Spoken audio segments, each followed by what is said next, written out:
sobre Max Flow Car, que es un tema bastante clásico que habrán visto en varias clases de avanzado de training camps anteriores, los que hayan pedido o los que hayan estado chusmeando las diapositivas que están subidas a la página y los videos de YouTube en algunos casos.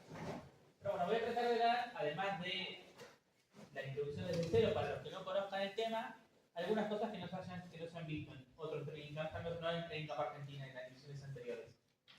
Pero bueno, repasemos nuestros sponsors. Tenemos los organizadores, que son la Asociación Argentina de Exploración Competitiva y la UTN Santa Fe. Diamond Plus, nuestro mejor sponsor GTS. Y luego tenemos Gold Sponsors, Neuralsoft y Jerárquicos. Y debería haber más sponsors, pero creo que se me terminó la. Qué raro. Esos son todos. A lo mejor creo que hubo los que se grabaron después. Se me habrá traspapelado la diapositiva, disculpen después. Pero bueno.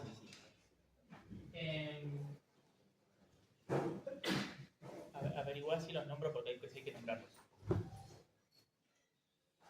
Decía, después los problemas de electroconocimiento. Lo primero que vamos a ver hoy, este es el esquema de la clase, es definir el problema. Definimos dos problemas, que son dos problemas que resultan son el mismo, y después ver cómo reducimos otros problemas interesantes a este framework que ya tenemos de trabajo, que es MaxFlow-Mincat. Bueno, el problema de MaxFlow básicamente es que yo tengo un grafo dirigido en el cual las celdas tienen un peso al que vamos a llamar capacidad, que va a ser un número natural. Se puede definir para el caso donde fuera un número real cualquiera, o un número real no negativo cualquiera, sí, pero queremos aprovechar que sean enteras las capacidades. Porque va a simplificar los razonamientos, la interpretabilidad y la reducción de otros problemas a eso. Y aparte tenemos un teorema muy lindo, que es que si las capacidades son enteras, lo que queremos calcular va a dar entero. Y bueno, entonces vamos a decir que tenemos nuestra capacidad de unos nodos especiales, S y T. S y T son fuente y sumidero respectivamente. Definimos sobre este grafo lo que llamamos una función de flujo. El grafo lo vamos a llamar red de flujo. Básicamente lo que hace es asignarle flujo a cada lista. Lo que podemos pensar es que estamos enviando algo, de hecho, llamarlo flujo justamente, la idea es que estamos enviando un líquido a través de tuberías, por eso se llama capacidad, pues la capacidad de esas tuberías. Lo que decimos es que tiene una orientación, la tubería va de un origen a un destino. Como ya está dada la orientación, lo que podemos decir es cuánto flujo se envía a través de esa lista, a través de esa tubería. Lógicamente estamos restringidos a que no podemos enviar más flujo que la capacidad de la lista, de la tubería, y a la conservación, que es que para dar todos los nodos intermedios, es decir, los que no son la fuente, que es el origen del flujo, y el sumidero, que es el destino del flujo, todo flujo que entra sale. Es decir, la suma de los flujos de las listas que entran en ese nodo es igual a la suma de los flujos de las listas que salen de ese nodo. Y, lógicamente, no va a haber aristas que entren a la fuente ni que salgan del sumidero. Pero bueno, eso es parte de la interpretación del modelo. Y vamos a decir que el valor, la cantidad de flujo es, lógicamente, la suma de las aristas que salen de la fuente, que es la misma que las que entran al sumidero.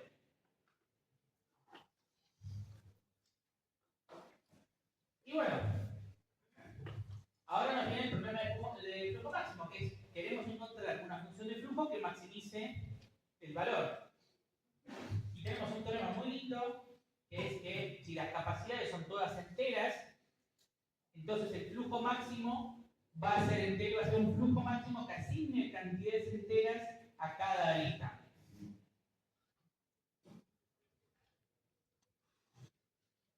Y acá comento que esto, la gracia de esto es que lo vamos a usar para reducir otros problemas de esto, para moderar. Y que podemos interpretar, que esto lo vamos a usar a veces, no siempre, pero muchas veces, que cada unidad de flujo es un camino que va de S hasta T. Y esto se puede ver, y un ejemplo lindo es Listing Rules de CSS. que básicamente es contar la cantidad de caminos distintos desde un origen a un destino, que es lo mismo que preguntar el flujo máximo de origen al destino.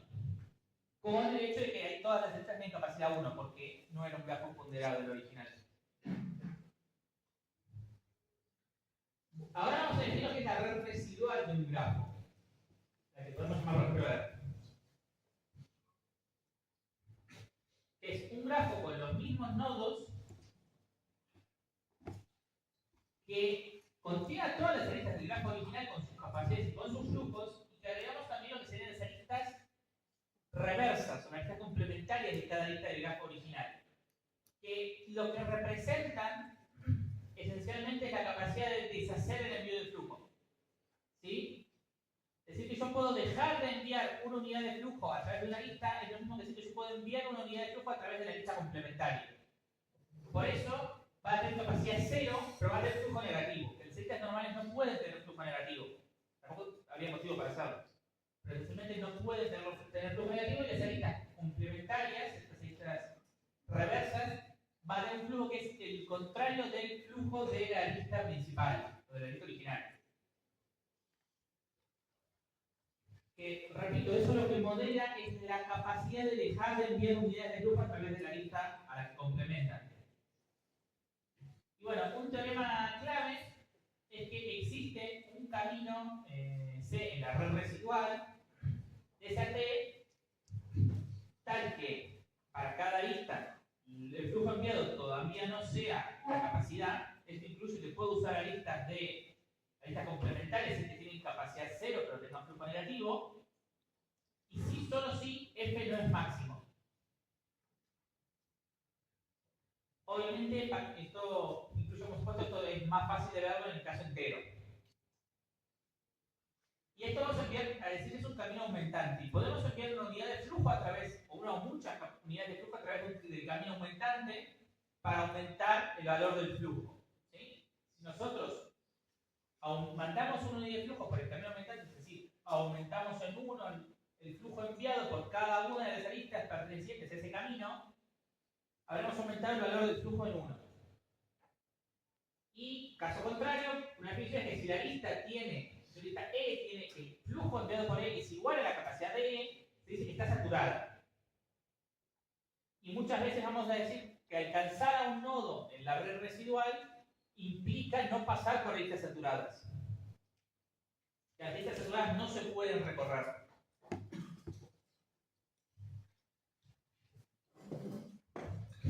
Bueno, ahora vamos a ver 3 algoritmos que no los vamos a comentar para resolver el flujo máximo, porque estos usan como caja negra.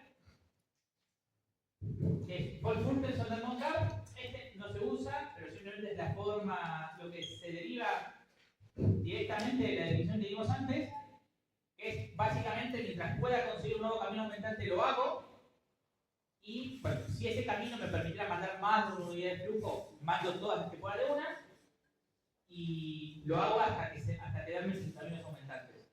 Y esta va a ser complejidad p por el cuadrado, cantidad de nodos por cantidad de listas al cuadrado. Luego tengo el algoritmo de Linux o DIX, depende de cómo lo traduzcamos, que lo pueden ver en el CP Algorithm. De hecho, acá hay un linkcito, que acá no lo va a resaltar porque estoy presentando, pero el CP Algorithm es un link. Y tiene complejidad p cuadrado de. Pero lo interesante no es que esa complejidad no es la que ocurre siempre. En muchos escenarios que van a ser particularmente interesantes, como redes unitarias, es decir, que todos los nodos tienen capacidad 1, que todas las aristas tienen capacidad 1, o grafos planares, o vamos a ver después en grafos bipartitos, tiene complejidad e por raíz de b. Lo cual quiere decir que vamos a poder correr flujo sobre grafos grandes. Raros, pero grandes. Lo cual con el algoritmo anterior hubiera sido inviable. Y el tercer extremo es pensarlo como un problema de programación lineal.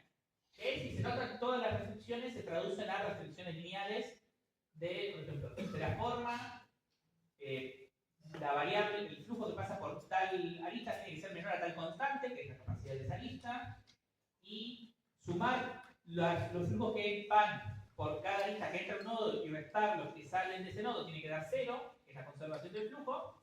Y yo quiero maximizar algo que tenía que, por ejemplo, el flujo que sale de la fuente. Como todas estas son restricciones lineales, yo puedo expresar el problema como un problema de programación lineal. Doctor, ¿Sí? hay una pregunta. Te hago una pregunta, no sé si se podría hacer un ejemplito medio chiquito en el pizarrón. Creo que sí, pero no tengo fibrilón. Así que si en producción me consigo un fibrilón, lo hago. Como para ver cómo sería, se va a resolver un problema.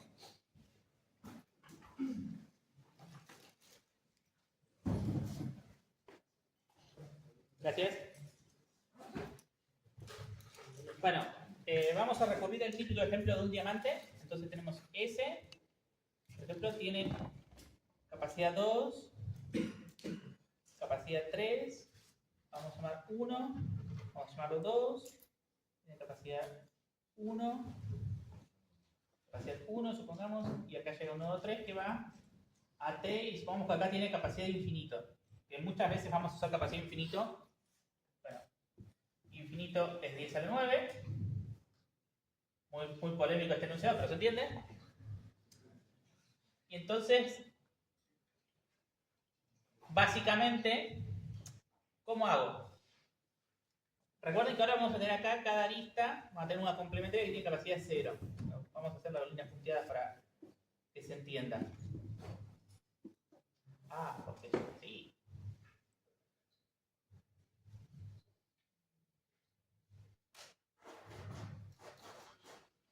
Esto es parte de la red residual ya, incluir las aristas punteadas que tienen capacidad 0. Generalmente las vamos a anotar como pares, porque lógicamente vamos a pensar que tenemos que enviamos una fracción del flujo posible. ¿Sí? Por eso lo vamos a anotar como si fuera una fracción. Entonces, lo que yo voy a decir es, bueno, busco un camino que puntualmente lo voy a buscar con BFS, porque es una forma determinista de hacerlo, y porque si lo hago con BFS, que es la forma en la que va a hacer Moncarp, Paul Furgerson dice buscar un camino de forma genérica, el Moncarp dice especialmente buscar un camino usando BFS para garantizar que termine eventualmente. Por ejemplo, encuentro que acá puedo ir por acá y puedo ir por acá. Y acá, ¿y cuánto es lo máximo que puedo enviar de flujo por este camino? Puedo enviar 1, porque esta lista me limita a 1. ¿Sí?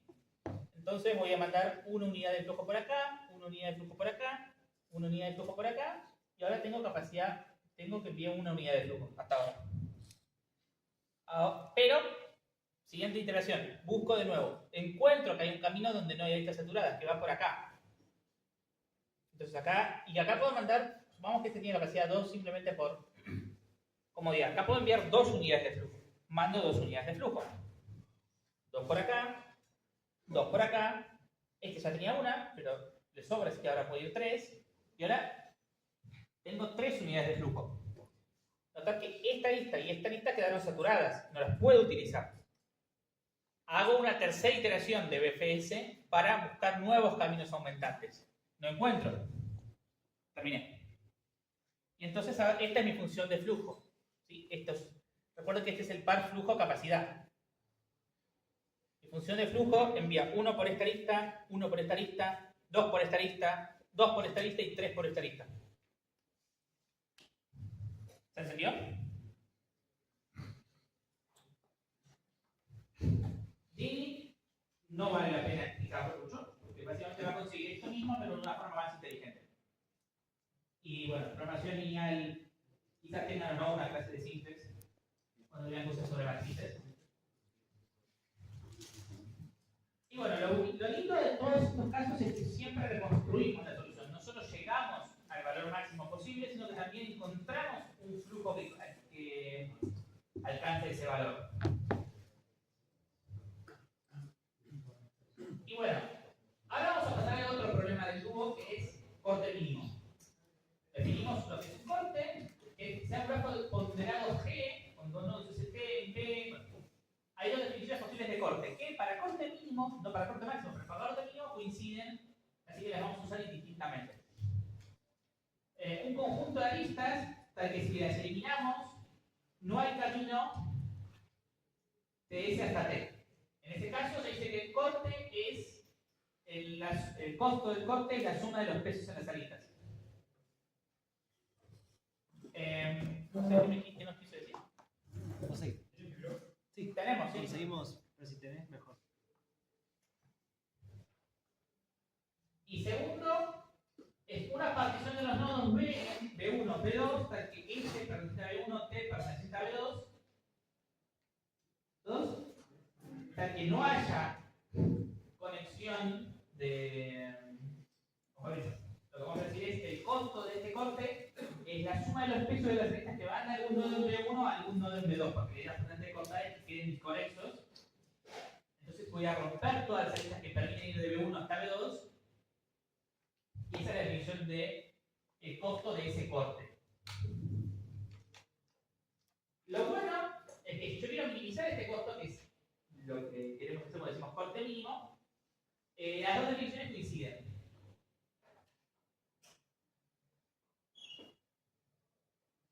Y esa es la presentación del problema de corte mínimo. Porque nunca lo vamos a resolver con el algoritmo propio de corte mínimo, sino que vamos a usar el teorema de Maxwell-Mikal, que dice que básicamente el corte mínimo es el flujo máximo. Tiene sentido, se puede demostrar de una forma no tan sofisticada, pero eso te da como tarea, porque no es necesario. Obviamente cuando hablamos, vamos a usar los costos del corte mínimo van a ser las capacidades de la red de flujo. Y además, el flujo nos permite reconstruir dicho corte. Si lo pensamos como el corte de conjuntos, lo que nos va a decir es básicamente que los nodos a los que puedo alcanzar desde S sin pasar por aristas saturadas en la red residual en su estado final van a ser el conjunto B1 y el complemento va a ser el conjunto B2. Básicamente. El complemento son los no alcanzables desde S en la red residual.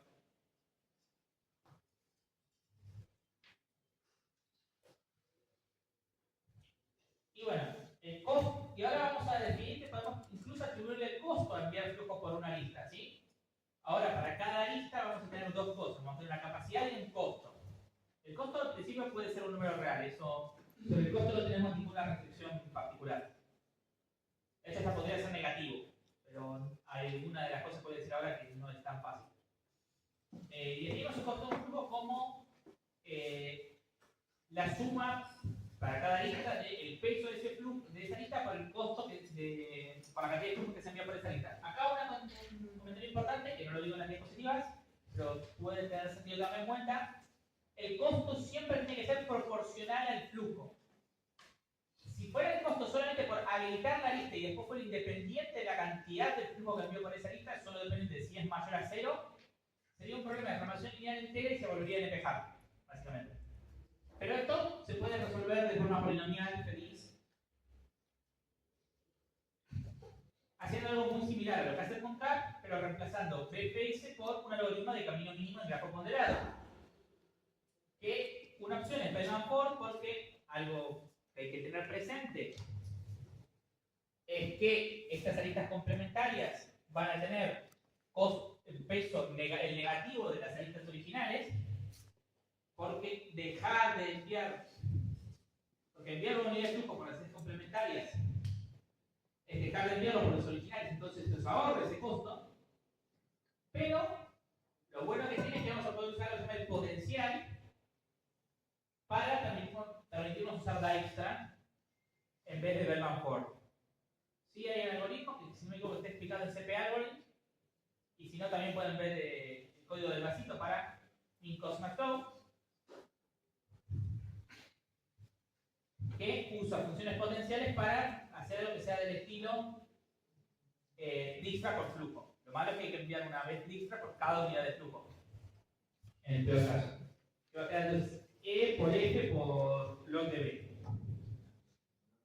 Pero es una buena complejidad.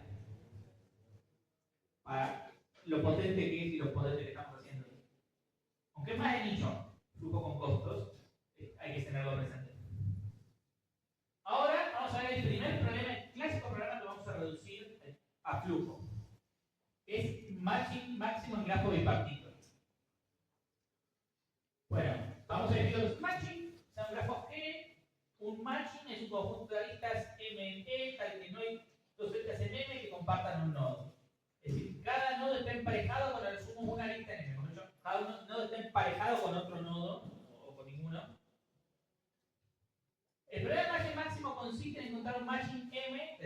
cantidad de aristas máximo.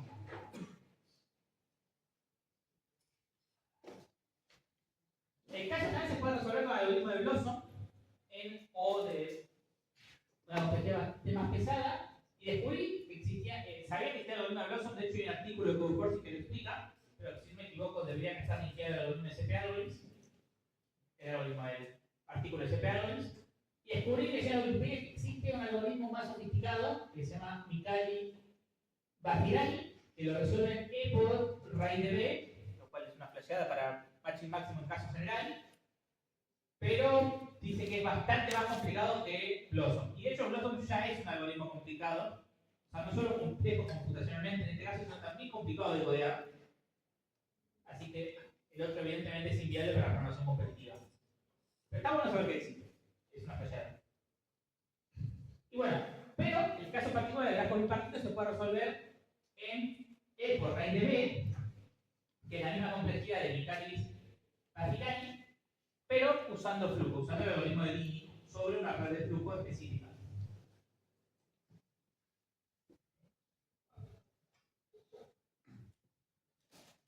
Propiedades.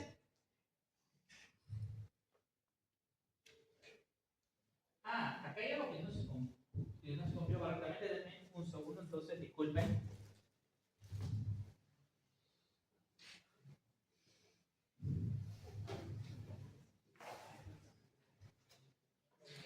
Mientras tanto, ¿alguna cosa que quieran preguntar o alguna duda?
Bueno, ya está, ya resolví el problema.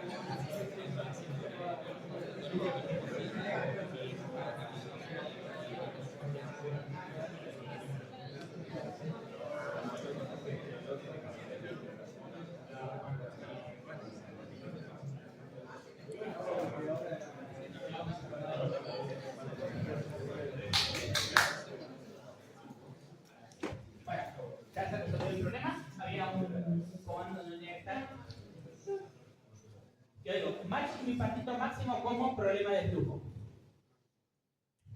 Sea un grafo bipartito, pero vamos a pensar como U unión B, donde U y B son los conjuntos de nodos, definimos el flujo máximo, definimos el grafo de flujo máximo G' con P' tal, de la siguiente forma. Agregamos un nodo B' va a tener todos los nodos de U y de B.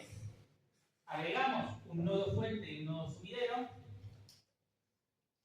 Y luego vamos a agregar para cada nodo en la parte izquierda, en cada nodo U chiquita en U, una lista de la fuente a U con capacidad de 1. Para cada nodo del lado derecho vamos a agregar un nodo, vamos a agregar una lista para donde ese nodo al subidero con capacidad de 1.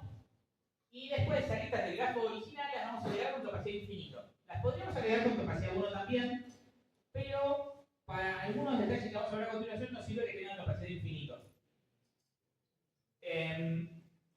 Y digo, el matching máximo o un matching máximo del grafo original se va a corresponder a un flujo máximo de este grafo y viceversa. Y ese matching máximo van a ser las aristas del grafo original que tengan capacidad 1 en esta red que acabamos de armar. ¿Sí? Básicamente es S envía 1 de flujo a las partes a los nodos de U. Acá hay capacidad de infinito. Y de acá envío capacidad 1 a T. Entonces, cada asignación de flujo va a ser algo del estilo: mando una cosa por acá, una unidad por acá y una unidad por acá. Y la unidad que mando por las aristas de grafo original es indicar que uso esa arista en el matching. Acá lo interesante es que la limitación de que cada nodo se puede usar una sola vez viene dada por la capacidad que conecta a ese nodo con la fuente, con el sumidero. Si quisiéramos la posibilidad de repetir un nodo, podríamos tocar esas capacidades. Pero no vamos a trabajar mucho con eso, pero es una propiedad más general de modelar un flujo. Y a su vez, matching máximo en sí es un problema muy potente. Entonces, poder reducir matching máximo a otro problema para resolverlo nos permite ayudar a resolver otros problemas reduciéndolos a matching máximo.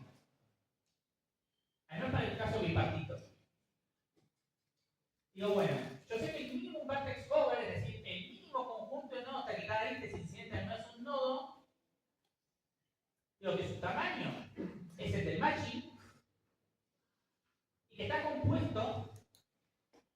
Acá presta atención a esto. Igual para ver un dibujito en un par de diapos, así que está bien. Si no, lo dibujo en el pizarrón. Dice que va a ser compuesto por los nodos de B2, la parte derecha, alcanzables desde S, y los nodos de B1 que alcanzan a T en la red residual, es decir, sin pasar por aristas saturadas. Y acá vienen dos propiedades que son generales a matching y a minimum vertex cover, que es, primero, que el minimum vertex cover es el complemento de un maximum independent set. Un independent set es un conjunto de nodos al que no hay aristas entre ningún par de nodos del conjunto. Y obviamente acá el problema interesante es encontrar uno de tamaño máximo, el máximo tamaño posible. Y va a ser el complemento de un minimum vertex cover. En grafos generales este problema es NP-hard, pero como encontramos una forma polinomial de calcular minimum vertex cover, encontramos una forma de computar maximum independent set, porque el complemento es algo trivial. Y lo segundo es que puedo construir un mínimo edge cover, es decir, una mínima cobertura de las aristas, una mínima cobertura de los nodos por aristas, es decir, que a cada nodo haya una lista de la cobertura que sea incidente en ese nodo, usando las aristas del matching máximo y agregando una lista a cualquier incidente en cada nodo no cubierto por el matching. ¿Sí? De nuevo, esto es una propiedad general de matching máximo y no necesariamente de matching máximo bipartito. Y por tanto, el tamaño del mismo edge cover es la cantidad de nodos menos, ahí no va MVC, va M solamente. ¿Sabes lo que dije? No, dije de matching, sí. Esa última línea la corregiré, pero esta sí, esta es importante. Es al set de matching agregar las aristas de cualquier nodo que falte cubrir por el matching. Pero ellos dicen MVC debería ser simplemente. Pero bueno, justo en este caso va a ser lo mismo, pero no es en caso general lo mismo, sino con matching siempre se puede resolver, podremos resolver siempre el minimum vertex cover. Y acá tenemos un ejemplito de cómo podemos obtener el minimum vertex cover a partir de la red residual del flujo de máximo matching.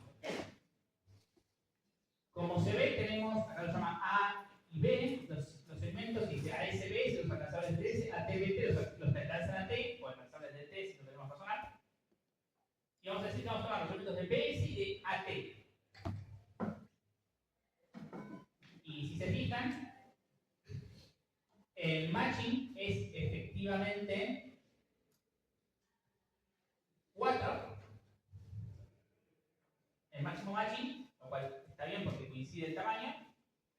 Y si tomamos esos nodos que decimos, todas las aristas del grafo original son incidentes en al menos uno de los nodos.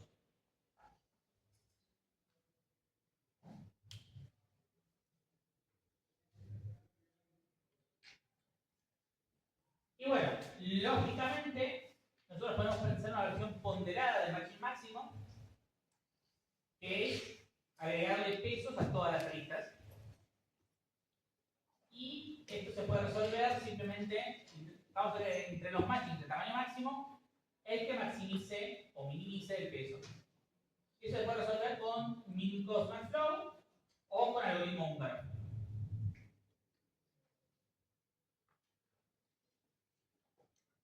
¿Hasta acá alguna duda? Antes de particular ese matching con flujo, la complejidad de con PIB, pero no entiendo por qué, porque Dinich decía que tenía esa cosa, pero la verdad era unitario o planar. Y en general esto tiene una infinita. Básicamente porque, aunque yo tengo acá capacidad infinita, en realidad nunca voy a mandar más de uno de flujo. Porque estos todos tienen capacidad 1 y todos estos tienen capacidad 1. Así que este es otro caso de interés de Dinich, donde la complejidad va a ser R raíz de B, porque les decía que esto es equivalente a que si yo pusiera acá capacidad de 1, pero yo no quiero que se saturen las aristas del medio. Yo solo quiero que se puedan saturar las aristas que representan gastar un nodo. Eso no para el matching máximo sí, pero sí para las reconstrucciones, como por ejemplo en el minimum vertex cover. Pero, como va a ser equivalente, va a dar el mismo flujo, entonces esta restricción va a estar implícitamente y va a permitir que Dini igual tenga buena complejidad.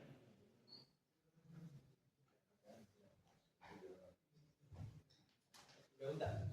Pero o sea, con grafo bipartito, Dinitz no hay que tunearlo, digamos, ya de por sí funciona con esa complejidad. Claro, en ningún caso hay que tunearlo. Okay. O sea, nunca se dice que es Dinitz así, sino que hay casos donde funciona mejor por propiedades internas del algoritmo.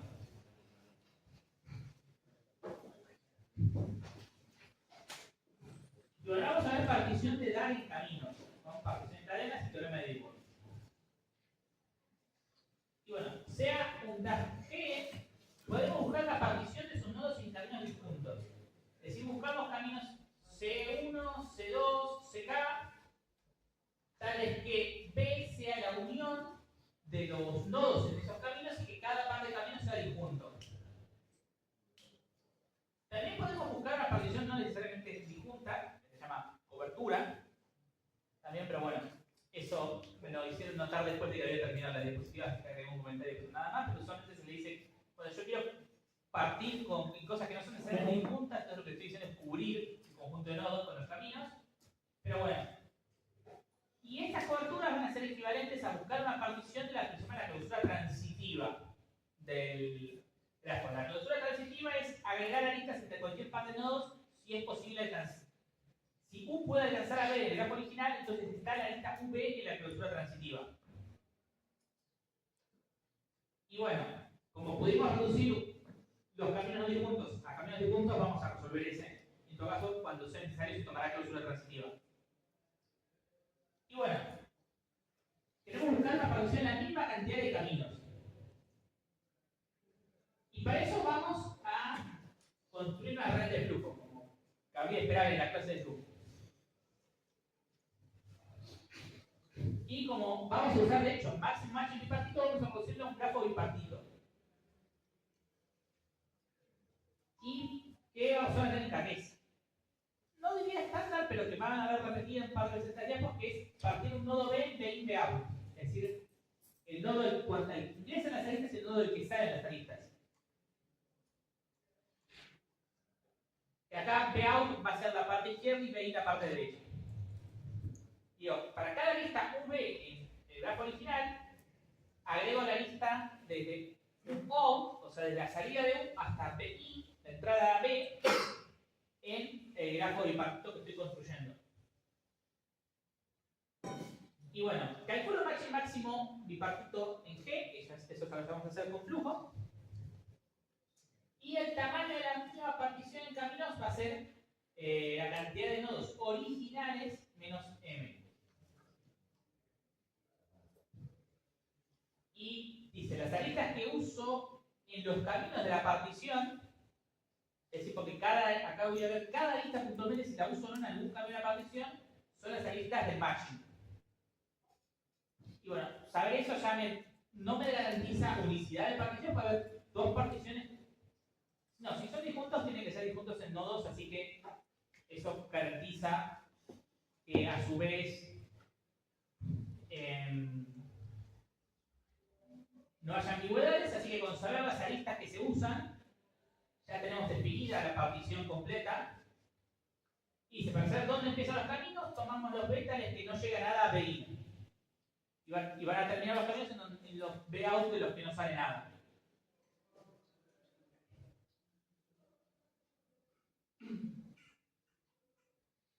Y ahora vamos a ver el teorema de Dilworth, que relaciona lo que acabamos de ver a continuación con algo complementario que es buscar la máxima anticadena.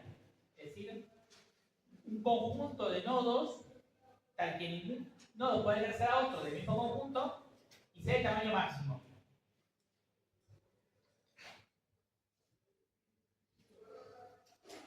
Tiene sentido sobre todo hablando en grafos transitivos, donde simplemente es que no haya aristas, pero voy a decir que no haya intransabilidad. Pero cuando sea necesario razonaremos sobre la clausura transitiva del grafo original. Y lo importante es que su tamaño va a ser la mínima partición en cadenas. No disjuntas, no necesariamente disjuntas, es la mínima partición en cadenas de la clausura transitiva.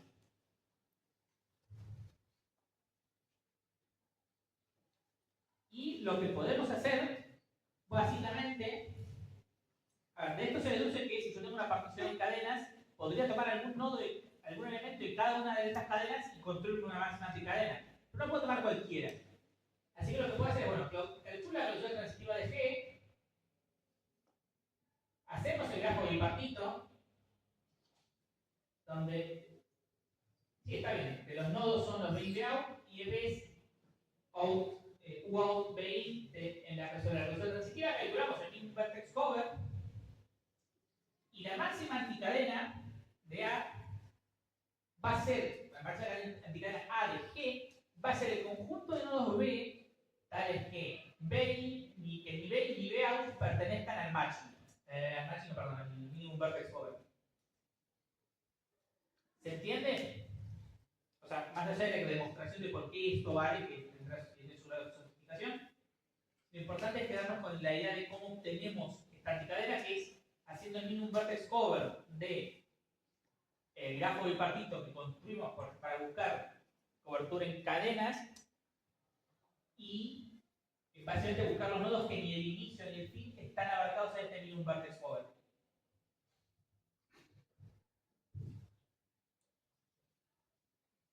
¿Sí?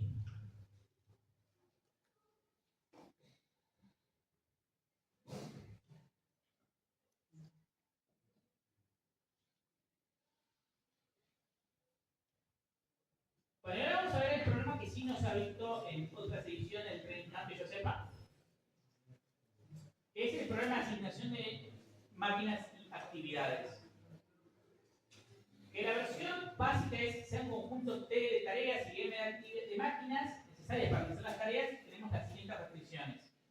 Comprar una máquina M necesitamos pagar un costo CDM. Para realizar la tarea T necesitamos el conjunto M sub T de máquinas, necesitamos tenerlas todas para poder realizar la tarea. Puedo reutilizar una máquina, acá el costo no es proporcional a la cantidad de veces que utilizo la máquina. Y si realizo la tarea T, obtengo un beneficio BDT, o lo que no es, si la dejo de realizar, pago un costo BDT.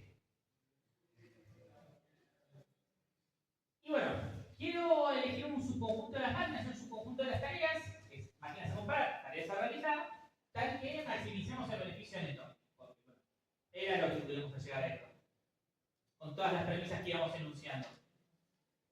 Es M' en M, T' en T, T' es posible dado M'.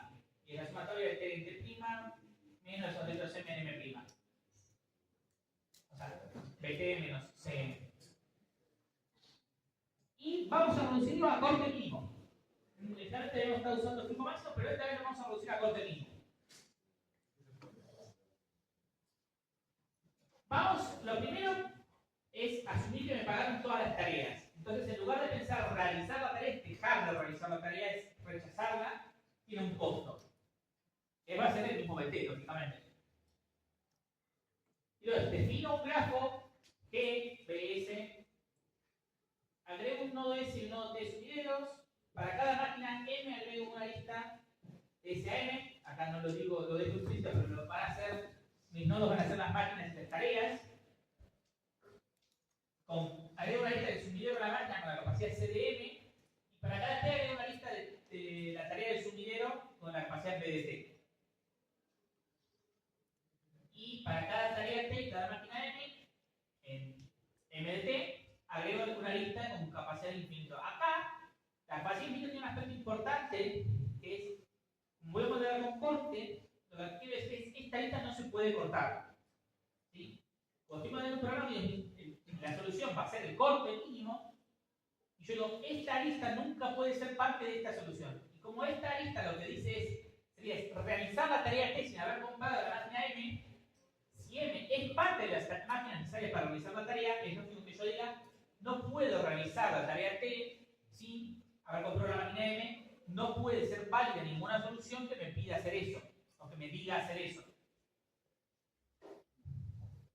Y bueno, calcular el corte mínimo, y el máximo beneficio alcanzable es la suma de los beneficios totales, porque básicamente acá es como que pienso que inicialmente tenía todo el dinero de hacer las tareas y después todo fui dejando de hacer tareas y rechazando tareas, menos el costo del corte mínimo. Perdón, esto de represión de ansiedad iba sobre esta lista de vacío infinito.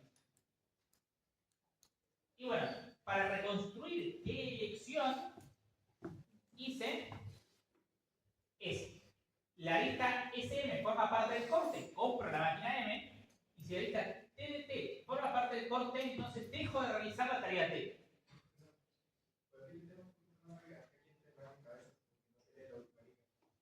¿Qué?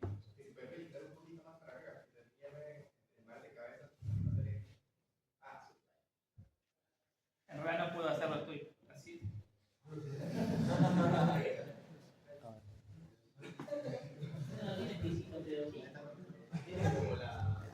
¿Querés un cuaderno?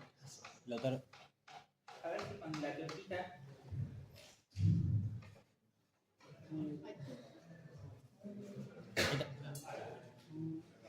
¿Suficiente o me quedo pasto? ¿Sale la grabación? Sí, el título no sale, pero el resto se ve bien. Ok, puedo en todo caso hacer un poco de lo que hice.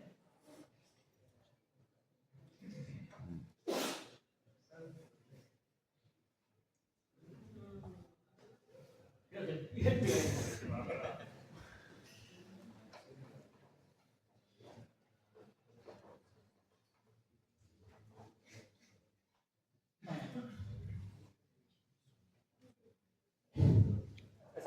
sacó.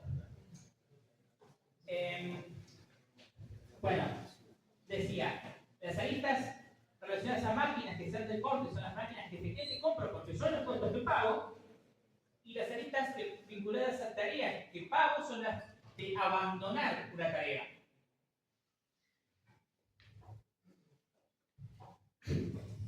Ahora vamos a generalizar este problema. Sea que un grafo dirigido y una función que va de... Ahí dice que va de las aristas, perdón, tiene que ir de los nodos, debe haber sido la costumbre de escribir y dejar que el autocompletado haga cosas. Que elige ese, pero este es B a Z. Queremos elegir un subconjunto de los nodos tal que para cada lista VN, si B pertenece a el subconjunto, U tiene que estarlo, es decir, tomar U es necesario para tomar B, y se maximice el valor de los nodos del subconjunto. En este caso va a poder ser el vacío, lógicamente. Y bueno, para resolver este problema construimos un nuevo grafo que va a tener los mismos nodos, pero aparte de una fuente y un sumidero.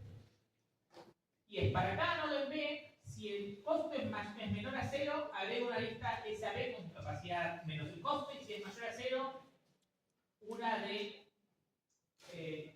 costo peso, quiero decir. Y si es mayor a 0, una lista que va desde el nodo B hacia el sumidero con una capacidad igual al valor de ese nodo. Para cada lista intermedia le agrego con capacidad infinita. Calculo costo mínimo. Y es básicamente el conjunto de nodos B' alcanzables de S en la red residual va a ser la respuesta, y el valor de B' va a ser o puedo, ya una vez que tengo el B', lo puedo calcular explícitamente, y si no, si quiero decirlo de una forma sintética y así en tal teorema, puede ser que es la suma de los W positivos, que acá eran las tareas que me daban beneficio, menos el corte mínimo. Acá noten que en la versión sin generalizar, los que tienen valor positivo son las tareas y los que tienen valor negativo son las máquinas.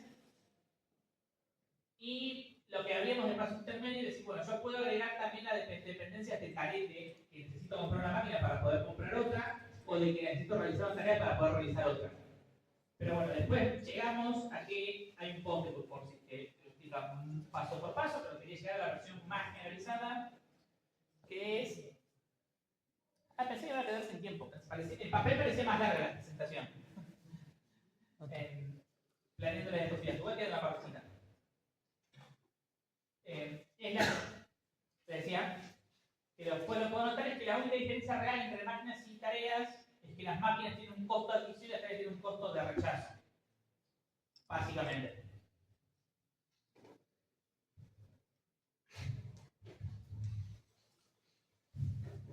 ¿Alguna consulta sobre esto?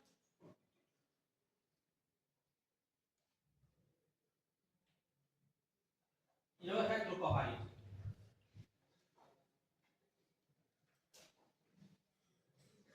Este es el más típico, que es si necesito agregar que la capacidad esté en los nodos y no las aristas, podemos separar cada nodo B en B in, B out, y reemplazamos las listas en E por las listas out, B in, con la capacidad que tenían que tener, si es que también tuvieran capacidad las aristas.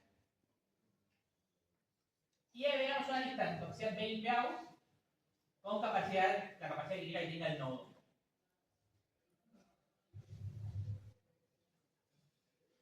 Este es bastante straightforward, bastante estándar. Este es el que es otro elemento lindo de esta presentación, que estaba contento con comentarlo porque, que yo sepa, no se vio en ediciones anteriores, que es agregarle flujo mínimo a las aristas. ¿Sí? Ya vimos que las aristas tienen una capacidad, es decir, tienen un techo a la cantidad de flujo que puedo enviar por esa lista, pero ahora quiero agregar también un piso a la cantidad de flujo que puedo enviar por esa lista. Que es, y la forma de hacerlo, vamos a decir que la capacidad es D y el C es el piso, C va a ser nuestra capacidad mínima,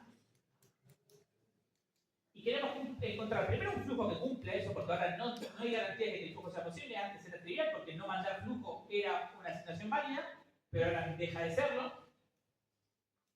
Y si existe, el máximo. Y bueno, ¿cómo lo resolvemos?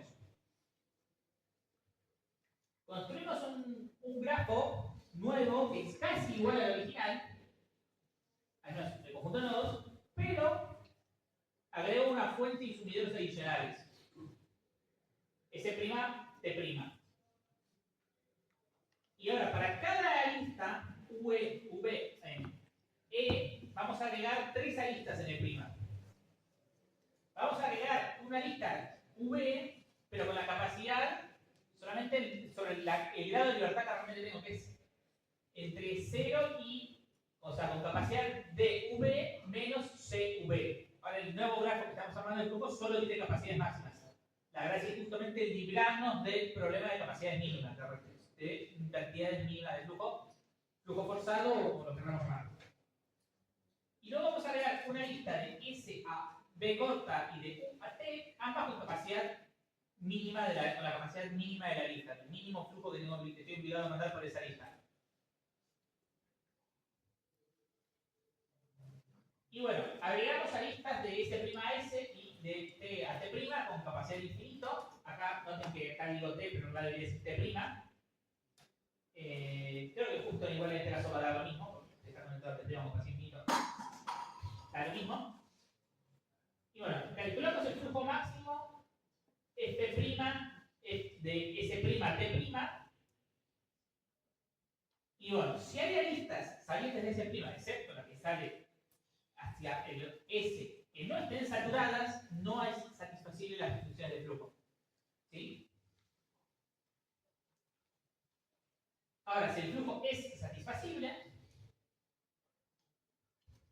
entonces básicamente el flujo original va a ser la capacidad de línea del flujo original más el F' que encontré para cada arista del grafo original.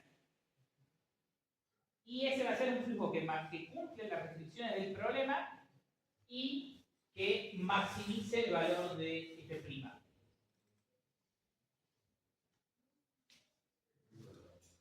Y esa sería la forma de resolver aristas con flujo mínimo. Y ahora una sutileza, esto también es bastante straightforward, pero ya que estuve en ediciones anteriores, lo agrego, que es, si quiero tener múltiples fuentes o múltiples sumideros, lo que puedo crear obviamente es nuevos fuentes y sumideros fantasmas, S' a T' y agregar aristas S' a SI y T' a TI con capacidad infinita. Donde, bueno, el I es iterar sobre cada uno de las fuentes sobre los sumideros. Esto, tenganlo presente, es mandando un mismo flujo, o sea que puede ir de cualquier fuente a cualquier sumidero. O sea, tal vez no son alcanzables en el grafo, pero no tengo una restricción adicional.